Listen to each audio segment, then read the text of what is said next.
Hello बच्चों, आ गया है आपका अपना सुभाष सर लेकर मैथ्स का एक और टॉपिक। जैसा कि आपको पता है, हम चैप्टर 16 11th क्लास का प्रोबेबिलिटी कर रहे हैं। इसके अंतिम पड़ाव पर हम हैं। इसका लास्ट टॉपिक आज मैंने आपको करवाना है। लास्ट टॉपिक में अभी तक मैंने आपको बताया कि प्रोबेबिलिटी क्या होती है, उसमें सेट्स का कैसे यूज होता है, A union B, A intersection B, उसको हम कैसे निकालते हैं, वो सारी चीजें मैंने आपको बताई थी। और बताया था कि इंडिपेंडेंट इवेंट्स क्या होते हैं, म्यूचुअली एक्सक्लूसिव क्या होते हैं, एग्जॉस्टिव क्या होते हैं, म्यूचुअली एक्सक्लूसिव एग्जॉस्टिव इवेंट्स क्या होते हैं। मतलब मैंने एक्सपेरिमेंट का मीनिंग बताया कि एक्सपेरिमेंट जो है, कोई भी अगर हम टॉस करें कॉइन को या डाई को थ्रो करें या वेल शफल डेक में से 52 कार्ड्स में से एक कार्ड निकालें, तो ये सारा का सारा हमारा एक एक्टिविटी का मतलब एक्सपेरिमेंट। ठीक है, उस एक्सपेरिमेंट से जो उसके आउटकम्स निकलते हैं उसको हम बोलते हैं कि उसका रिजल्ट क्या है। उस आउटकम्स को हम बोलते हैं elements of the sample space. जो टोटल पॉसिबल आउटकम्स होते हैं उसको हम सैंपल स्पेस बोलते हैं। ये सारी चीजें मैंने आपको बताई थी। आज हम कि प्रोबेबिलिटी कैसे निकालते हैं ये हम सीखेंगे, और कुछ प्रोबेबिलिटी में कुछ कंडीशंस लगाकर उसके फॉर्मूले भी हम कुछ लर्न करेंगे कि प्रोबेबिलिटी के फॉर्मूले क्या होते हैं। ठीक है, जैसा कि आपने 10th में पढ़ा हुआ है, प्रोबेबिलिटी का फॉर्मूला क्या होता था कि probability is equal to number of favourable outcomes divided by total number of possible outcomes. Possible outcomes का मतलब सैंपल स्पेस। ठीक है, तो कोई भी प्रोबेबिलिटी अगर हमने निकालनी हो तो हम इस फॉर्मूले से किसी भी तरह की प्रोबेबिलिटी हम निकाल सकते हैं। ठीक है, ये आपने याद रखना है। इस तरह की याद रख के फिर आगे हम इसकी एक्सरसाइज 16.3 करेंगे। 16.3 एक्सरसाइज कंप्लीट होने के बाद फिर ये हमारा चैप्टर जो है कंप्लीट हो जाएगा। फिर इसके बाद हमने और कुछ नहीं करना। ठीक है, तो आइए शुरू करते हैं आज का टॉपिक कि प्रोबेबिलिटी हम कैसे निकालते हैं। तो वो कैसे निकालते हैं आइए सीखते हैं। इससे पहले कि मैं आज का टॉपिक स्टार्ट करूं, मेरी आपसे विनती कि मेरे चैनल को सब्सक्राइब और लाइक और शेयर करना बिल्कुल ना भूलें, और साथ साथ बेल बटन भी दबा दें। और एक और कि अगर किसी ने बायोलॉजी पढ़नी हो तो कमल नयन बायोलॉजी क्लासेस में डॉक्टर रजत से आप मिल सकते हैं। डॉक्टर रजत का कॉन्टैक्ट नंबर 9810179264 है। आप उनसे इस नंबर पर कॉन्टैक्ट करके कोई भी बायोलॉजी के बारे में क्वेश्चन पूछ सकते हैं या कोई भी उनसे हेल्प ले सकते हैं। और जो लोग इनके आसपास रहते हैं वो इनसे जो है क्लास भी ले सकते हैं। ठीक है, तो चलिए शुरू करते हैं आज का टॉपिक। अब प्रोबेबिलिटी मतलब if E is an event, then PE is probability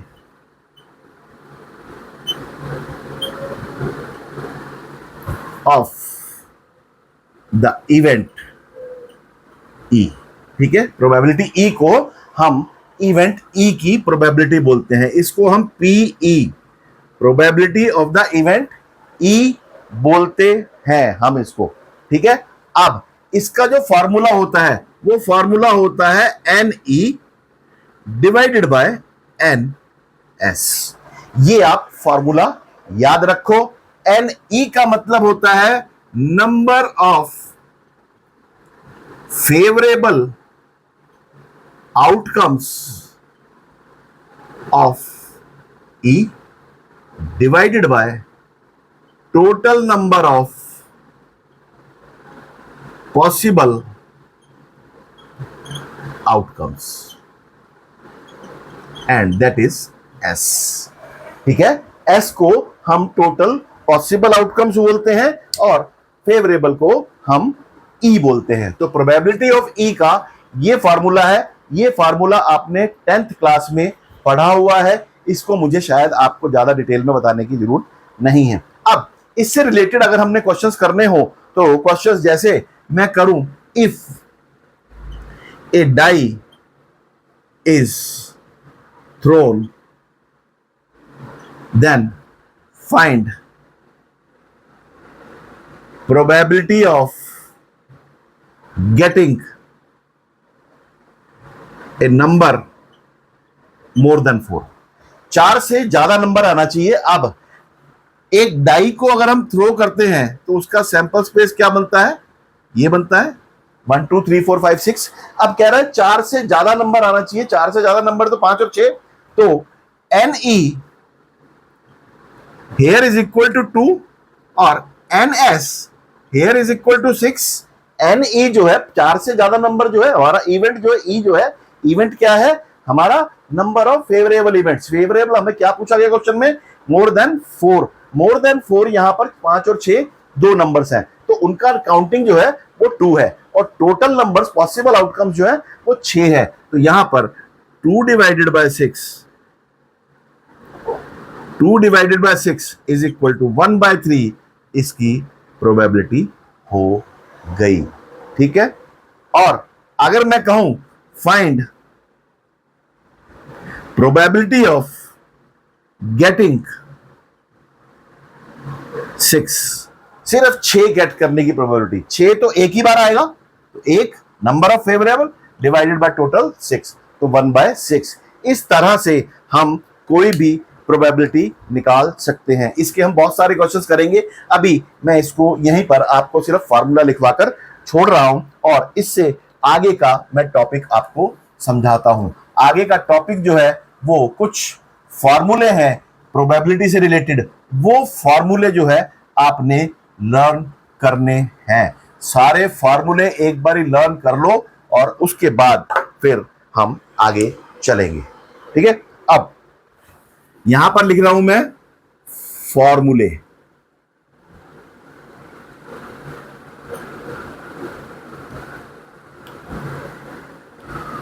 फॉर्मूले, पहला फॉर्मूला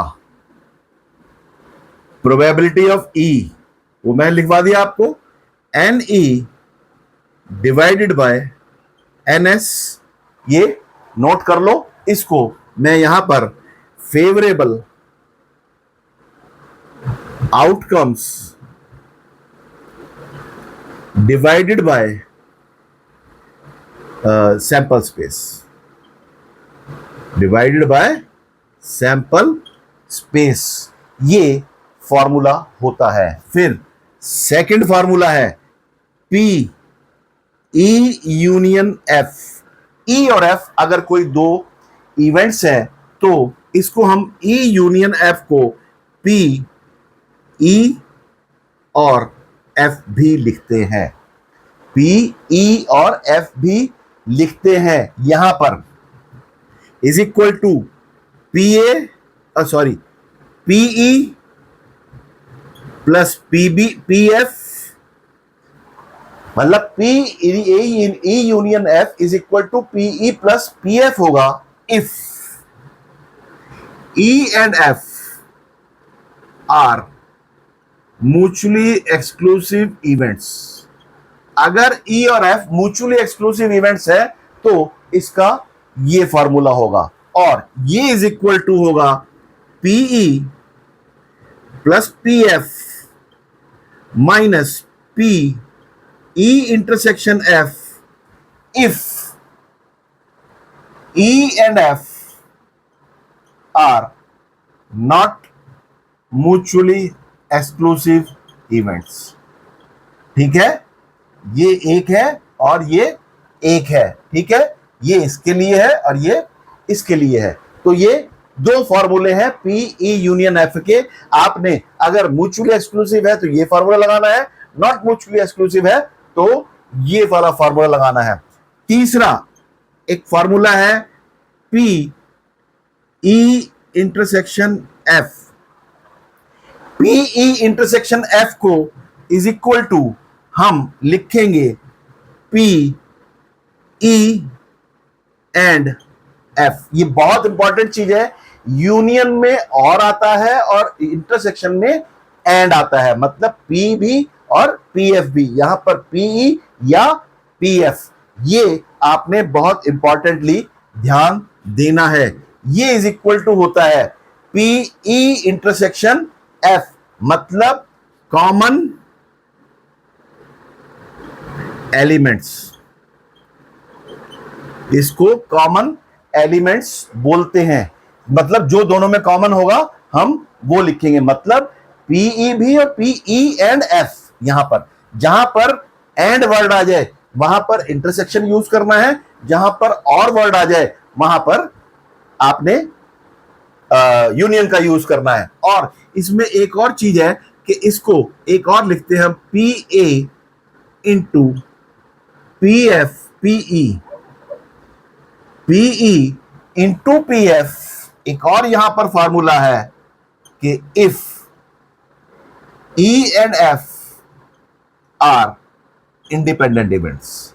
ये एक चीज नई आई है, ये आप नोट कर लो। इसके क्वेश्चंस आपको बहुत कम आएंगे, इंडिपेंडेंट वाला ये आपके सिलेबस में ज्यादा है भी नहीं, तो आपका ये मैंने एक एक्स्ट्रा फार्मूला यहां पर लिखवा दिया। ठीक है, यहां पर fourth, if PE intersection F is equal to 5 और 0, 5 है या 0 है, इसका मतलब ई and F are mutually exclusive events. Otherwise not mutually exclusive events. ठीक है, मतलब अगर P इंटरसेक्शन F की वैल्यू 0 आ रही है, इसका मतलब वो दोनों के दोनों म्यूचुअली एक्सक्लूसिव है। इसीलिए यहां पर अगर मैं इस फॉर्मूले में यहां पर 0 पुट कर दूं तो PE प्लस PF आ जाएगा, खाली ये रह जाएगा, तो वो म्यूचुअली एक्सक्लूसिव इवेंट्स बन जाएंगे। ये जो है आपका एक फार्मूला हुआ। अब एक और इसमें फार्मूला है कि फिफ्थ नंबर फार्मूला, वो ये क्या होता है, P नॉट E। मतलब P नॉट E या नॉट F, कुछ भी हो सकता है, मतलब E नहीं होना चाहिए। तो यहां पर हम ये फॉर्मूला जो है वहां पर लगाएंगे सिर्फ जहां पर म्यूचुअली एक्सक्लूसिव इवेंट्स होंगे। म्यूचुअली एक्सक्लूसिव इवेंट्स होंगे तो उन दोनों का टोटल जो है वो P यूनियन F जो है वो 1 होगा। तो यहां पर हम इसको 1 माइनस PE लिखेंगे। ठीक है, इसको हम और PE डैश भी लिखते हैं। ठीक है, PE डैश या P नॉट E दोनों का मतलब एक ही होता है। इसको हम PE एंड F बोलते हैं। ठीक है, फिर एक फॉर्मूला है यहां पर P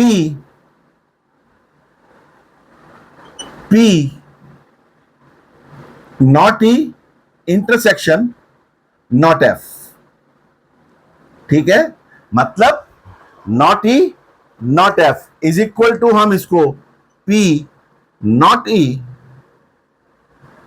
इंटरसेक्शन नॉट F ऐसे लिख सकते हैं। इसका फॉर्मूला होता है P E यूनियन F का डैश, E यूनियन F का 1 माइनस, तो इसका मतलब हुआ it is 1 minus P E union F।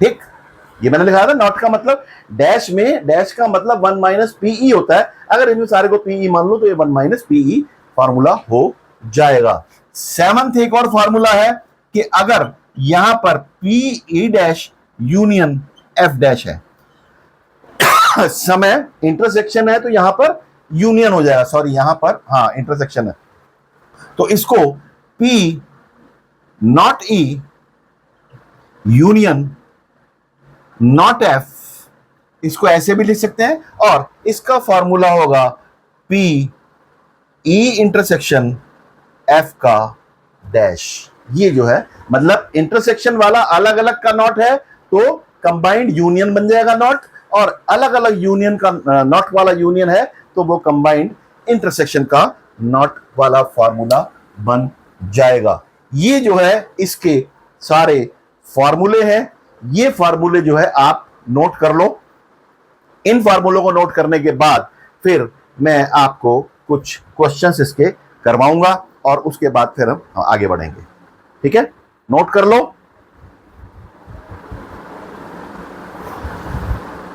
बहुत इंपॉर्टेंट फार्मूले हैं ये।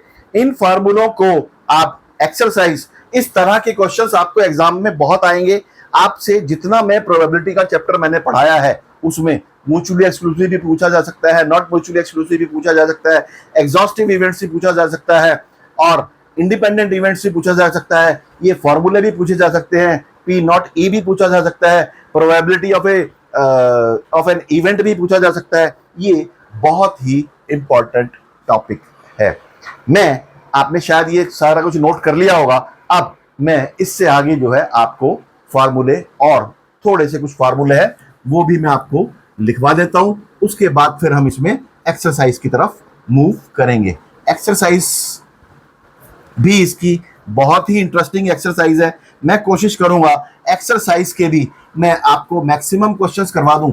इसलिए मैं करवा रहा हूं क्योंकि ये एक बिल्कुल डिफरेंट टॉपिक है आपके लिए और अभी तक फर्स्ट टू 8th क्लासेस में आपने ऐसे टॉपिक्स नहीं पढ़े हैं। एक और चीज मैं आपको यहां पर लिखवाता हूं कि इफ अगर कोई सैंपल स्पेस है, ठीक है, sample space is equal to क्या होता है, एलिमेंट्स है W1, W2, W3, W4, W5, ये अप टू WN, ये इसके एलिमेंट्स कहलाते हैं। दीज आर कॉल्ड्स, हम इसको बोलते हैं एलिमेंट्स। जितने भी इसमें है उसको हम एलिमेंट्स बोलते हैं। तो यहां पर each is belonging to S, ठीक है। अब अगर हम सबकी if W1, W2, W3, W4 up to WN are mutually exclusive, then probability of sample space is equal to probability of, या हम sample space ना कहें, probability of W1 plus probability of W2 plus dash dash dash probability of WN will always be equal to 1। मतलब अगर mutually exclusive जितने events हैं उनका total जो है, जैसे मैंने अभी फॉर्मूला लिखवाया था, PE union F is equal to PE plus PF होता है, ठीक है। तो यहां पर अगर म्यूचुअली एक्सक्लूसिव हैं मतलब और उनका जो सैंपल स्पेस से मैच कर रहा है तो म्यूचुअली एक्सक्लूसिव एंड एग्जॉस्टिव है, तो हम इसको कहेंगे if mutually exclusive and exhaustive.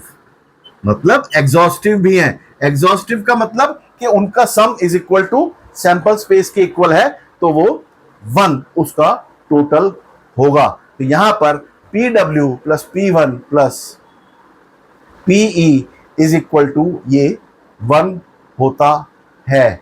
और एक और के इफ, और एक और चीज इसमें के कंडीशंस जो है वो मैं लिखवा रहा हूं प्रोबेबिलिटी की। पहली कंडीशन ये हो गई। दूसरी कंडीशन क्या होती है कि probability can never be negative और मोर देन 1। एक तो नेगेटिव नहीं होगी और एक से ज्यादा नहीं होगी। तीसरा, probability is always between 0 and 1, ठीक है। इसका मतलब क्या है कि 0 less than equal to PE less than equal to 1, मतलब 0 और 1 के बीच में प्रोबेबिलिटी हमेशा लाई करेगी, ना तो 0 से कभी कम होगी नेगेटिव होगी, ना कभी 1 से ज्यादा होगी ना पॉजिटिव होगी। अगर कभी भी आपकी प्रोबेबिलिटी की वैल्यू इस रेंज से बाहर आ रही है तो हम इसको बोलेंगे कि वो वैलिड प्रोबेबिलिटी नहीं है। करते हैं प्रैक्टिकल प्रॉब्लम्स करने का फायदा ये होता है कि अगर हमने फॉर्मूला किया है तो उस फॉर्मूले को उस प्रैक्टिकली हम कैसे यूज करेंगे, ये जो है प्रैक्टिस होती है। अब कहते हैं one card is drawn from A well shuffle deck of 52 cards. अब यहां पर मैं पहले आपको 52 कार्ड्स, बच्चों ने आपने 11th 10th 11th में है प्लेइंग कार्ड्स तो देखे भी होंगे, हो सकता है कुछ थोड़े बहुत बच्चों ने खेलते भी हों।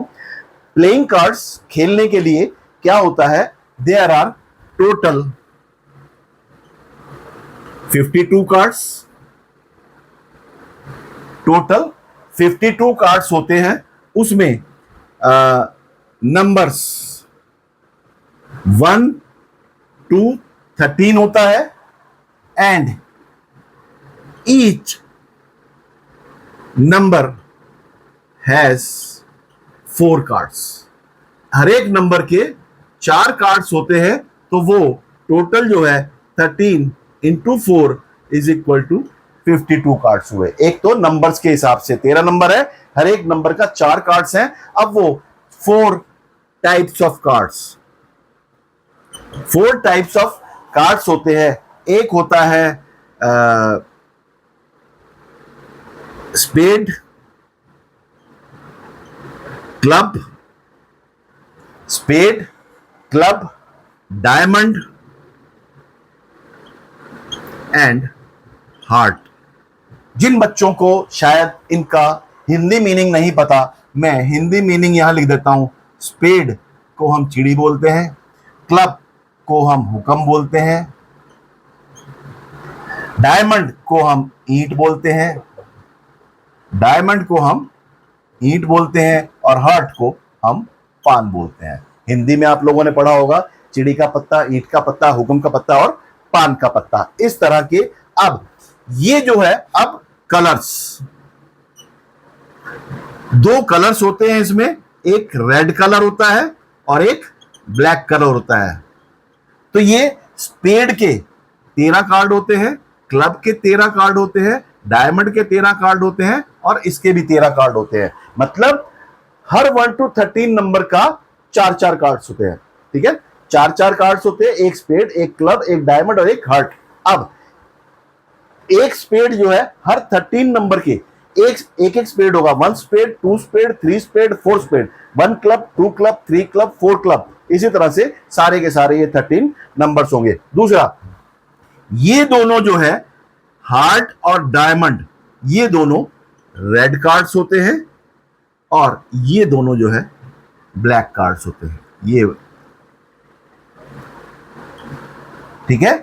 अब ये रेड जो है 26 कार्ड्स होते हैं और ब्लैक भी 26 कार्ड्स होते हैं। जैसे 13 डायमंड, 13 हार्ट, तो 26 रेड हो गए, 13 स्पेड और 13 क्लब, 26 ब्लैक कार्ड्स हो गए। ये कार्ड्स की टोटल डेफिनेशन है। ये चीज अगर आपको समझ में आ गई तो आप सारा का सारा इसमें समझ जाओगे। ठीक है, 4 तरह के नंबर होते हैं। मतलब अब इससे रिलेटेड हम क्वेश्चंस अगर करें तो अब एक क्वेश्चन इसमें एग्जांपल, पहले वाला एग्जांपल जो आया है वो कार्ड से रिलेटेड ही आया है। कार्ड से रिलेटेड का मैंने तुम्हें आपको डेफिनेशन बता दी। 1 card is drawn from A well shuffled deck of 52 cards. Well shuffled deck of 52 cards का मतलब होता है कि उस कार्ड को अच्छी तरह से शफल कर लिया। जैसे करते हैं ना हम ताश खेलते हैं तो उसको ऐसे शफल करते हैं, तो उसको शफल कर लिया। और यो करके भी आप कुछ करते हैं तो वो सारा का सारा आप कार्ड्स खेलते होंगे, तो आपको इन चीजों का पता होगा। तो वेल शफल्ड का मतलब कि कार्ड्स जो है बिल्कुल अलग अलग कर लिए, उनको जो है कोई भी एक कार्ड जो है दूसरे के ऊपर जो है मतलब ऐसा नहीं है कि कार्ड्स रिपीट हो रहे हैं, 2 इकट्ठे आ रहे हैं, 4 इकट्ठे आ रहे हैं, वो इस तरह के कार्ड्स नहीं है। हमने बिल्कुल उसको रैंडमली एक रैंडम वे में उसको अरेंज कर लिया। तो रैंडम वे में अरेंज करने के बाद फिर वो कहते हैं if each outcome is equally likely to occur. अब each item is equally likely का मैंने आपको बताया था। इक्वली लाइकली का मतलब क्या है कि अगर 52 कार्ड्स हैं, हर एक कार्ड की प्रोबेबिलिटी जो है 1/52 है। इसका मतलब इक्वली लाइकली का मतलब ये होता है, जैसे एक कॉइन को टॉस किया तो उसमें एक हेड आएगा या टेल आएगा, तो दोनों की प्रोबेबिलिटी जो है 1/2 और 1/2 है। डाई को थ्रो किया तो 6 के 6 की प्रोबेबिलिटी जो है 1/6, 1/6 और 1/6 है। ऐसे ही 52 कार्ड्स में हर कार्ड की प्रोबेबिलिटी जो है वो 1/52 है। इसका मतलब होता है इक्वली लाइकली टू अकर। ठीक है, मैं आपको एक एक लाइन का मतलब समझा रहा हूं। फिर find the probability that the card will be A diamond. ठीक है, प्रोबेबिलिटी ऑफ डायमंड। डायमंड हमारा इवेंट क्या हो गया? Getting a diamond card. तो NE divided by NS, total cards 52 है, ठीक। NE डायमंड कितने होते हैं उसमें? 13 होते हैं, तो 13 डायमंड्स डिवाइडेड 1/4 इसकी प्रोबेबिलिटी हो गई। साथ में आपने एक चीज और चेक करनी है कि ये प्रोबेबिलिटी की वैल्यू जो है हमेशा 1 या 1 से कम आनी चाहिए, कभी भी 1 से ज्यादा नहीं आनी चाहिए। फिर कहते हैं P नॉट NS, S का मतलब इक्का होता है, S इक्का होता है। It probability of not NS। P not E का मतलब मैंने क्या बताया था? 1 माइनस PE। तो इसको करेंगे 1 माइनस प्रोबेबिलिटी ऑफ S, ठीक, 1 minus probability of S। S का प्रोबेबिलिटी जो है वो, एस की प्रोबेबिलिटी क्या होती है? कितने एसेस होते हैं? 4, तो it is 4/52 and it is 48/52 और इट इज 12/13। तो ये इसकी प्रोबेबिलिटी हो गई। दूसरा, ए ब्लैक कार्ड। अब probability of A black card. Black card कितने होते हैं? 26 डिवाइडेड बाय 52 1/2। इस तरह से आप कोई भी प्रोबेबिलिटी निकाल सकते हैं, सिंपल सा चीज है। फिर कहते हैं P not A diamond. Not a diamond, P diamond की प्रोबेबिलिटी हमारी P not diamond 1 minus P diamond,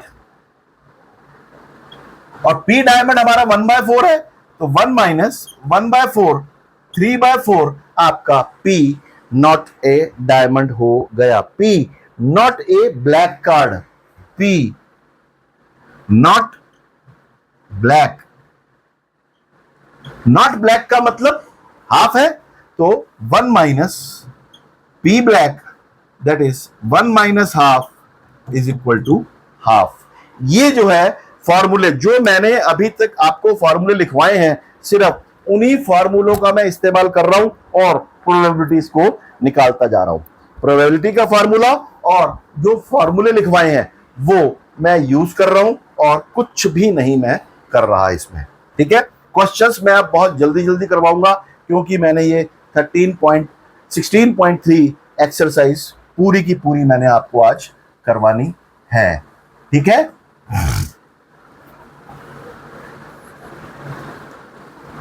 एक क्वेश्चन है कि a bag contains 9 disc of which 4 are red. मतलब बैग, एक मैं यहां पर एक बैग बना लेता हूं, तो उसमें टोटल 9 है। कितनी है? 4 red, 3 blue and 2 yellow. 4 red, 3 blue and 2 yellow, total 9 balls हैं। एक बैग में 9 बॉल्स हैं। वो कहता है देयर आर 9 डिस्क, टोटल 9 है, तो यहां पर sample space is equal to 9 हो गया। NS इज इक्वल टू आपका 9 हो गया। N रेड आपका 4 हो गया, N ब्लैक आपका 3 हो गया, N येलो आपका 2 हो गया। अब जो जो पूछता जाता है करते चले जाओ। कह रहे हैं रेड, रेड की प्रोबेबिलिटी क्या है? रेड की probability N red divided by NS हो गया, दैट इज 4/9, ठीक है। और N कार्ड ड्रॉन, कार्ड कर रहे हैं, the disc drawn is yellow, yellow की NY डिवाइडेड बाय NS हो गया, दैट इज 2/9। फिर कहता है कि ब्लू, ब्लू की आपकी 3/9 हो गई। 3/9 का मतलब 1/3। अगर कोई सॉल्व होता है, सिंप्लीफाई होता है, तो आपने उसको सिंपलेस्ट फॉर्म में भी कन्वर्ट करना है, ठीक है। एक क्वेश्चन और आता है, उस क्वेश्चन को करवाने के बाद फिर मैं एक्सरसाइज की क्वेश्चन दो एग्जांपल सॉल्व करूंगा, उसके बाद मैं एक्सरसाइज की तरफ मूव करूंगा। कहते हैं 2 students Anil and Ashima appeared in an examination. Anil और आशिमा जो है वो एग्जामिनेशन में अपीयर होते हैं। अब वो कहता है कि अनिल के सेलेक्ट होने की प्रोबेबिलिटी, ठीक है, मतलब the probability that Anil will qualify, P Anil will qualify की प्रोबेबिलिटी है 0.05, 0.05, इसका मतलब 5% है। और आशिमा की क्वालिफाई करने की प्रोबेबिलिटी जो है वो 12 है। आशिमा की प्रोबेबिलिटी है जो है वो 0.1 है। एंड बोथ विल क्वालिफाई, दोनों क्वालिफाई करेंगे, तो मतलब पी ए एंड आशिमा दोनों क्वालिफाई करने की प्रोबेबिलिटी जो है वो 0.02 है। कहता है both Anil and Ashima will not qualify the examiner, P ना तो अनिल से क्वालिफाई हो और ना आशिमा हो, तो यहां पर ऐसा तो नहीं है पी नॉट ए, मैं आशिमा को बी ले लेता हूं, यहां पर थोड़ा सा लिखने में आसानी रहेगी, तो यहां पर ए एंड बी ले लेता हूं, P not A and not be. अब मैंने क्या बताया था, जब ए एंड बी आ जाए तो इसका मतलब P A intersection B, P A not B, A not intersection B not. अब इसको हम पी ए यूनियन बी का नॉट कर सकते हैं, पी ए यूनियन बी का नॉट कर सकते हैं, फॉर्मूला अभी अभी लिखवाया था मैंने आपको। अब यहां पर P A union B is equal to P A plus P B minus P A intersection B होता है, ठीक है। यहां पर हमें कुछ नहीं गिवन कि ये म्यूचुअली एक्सक्लूसिव या एग्जॉस्टिव है, तो जरूरी नहीं है कि ये इनका हमेशा इक्वल होंगे या इनका टोटल जो है इज इक्वल टू 1 आएगा। तो यहां पर पी ए यूनियन बी, अब यहां पर ये आ गया 0.05 प्लस 0.1 माइनस 0.02, ये आ गया आपका 0.13। 0.13 जो है पी ए यूनियन बी आ गया। अब हमने पी ए यूनियन बी तो आ गया, हमें पी ए यूनियन बी का नॉट निकालना है, तो पी ए यूनियन बी का dash is equal to 1 minus P A union B होता है, और पी ए यूनियन बी हमारा 0.13 है और ये हमारा 0.87 जो है ये इसकी प्रोबेबिलिटी आ गई, ठीक है।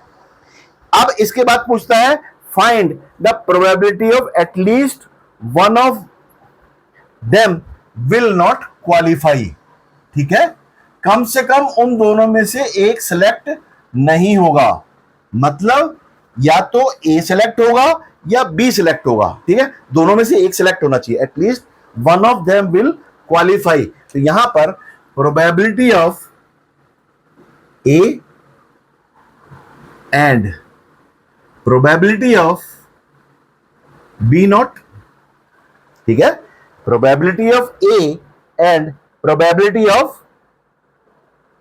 बी नॉट, ठीक है, और हम कहें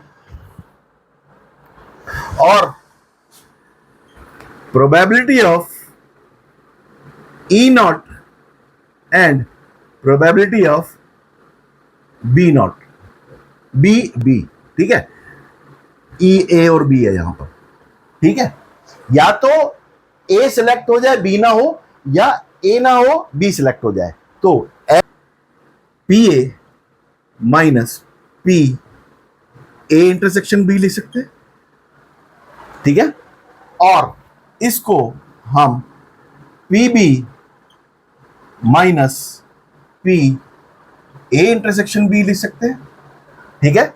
इसको अब इसमें जो है अगर हम वैल्यूज सब्स्टिट्यूट कर दें तो हमारा इसका आंसर आ जाए। अब इसमें जो है पी ए है हमारा, पी ए यहां पर और का मतलब प्लस होता है, पी ए है हमारा यहां पर 0.05, पी बी है 0.10 और पी ए इंटरसेक्शन बी है हमारा 0.02। इसमें सारी वैल्यूज आप पुट कर दो, ये आया 0.05 माइनस 0.